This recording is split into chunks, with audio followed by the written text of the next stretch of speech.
You must think I lost my mind. What is Rick doing with all this bread? Well, fun fact. Almost a century ago, Otto Frederick Redwire had an innovation. You've guessed. It was the bread slicing machine. And ever since, people have been saying, that's better than sliced bread. Little Caesars has got a great commercial, by the way, that uses that. Well, as I got to thinking about it, there's a lot of bread, and it's all sliced. And sometimes we don't really think of that as an innovation anymore, right?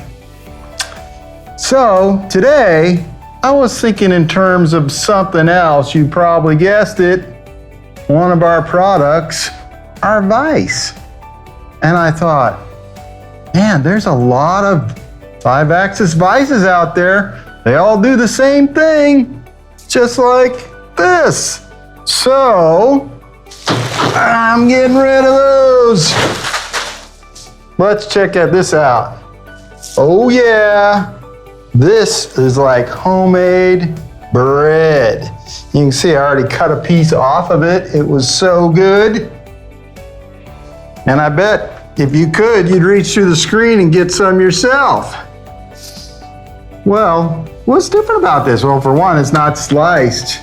It's not like all those other loaves of bread. It has different characteristics, and some of them are really good. Well, let's take a look at this. This is a D-drive vise. And what sets it apart from all those other sliced bread type products is that you can use it to hold and locate parts in 6 different ways. And doesn't matter what size your part is. Actually, doesn't matter what shape your part is. Anyway, if it's me, I'm picking this and this over that. See you next time.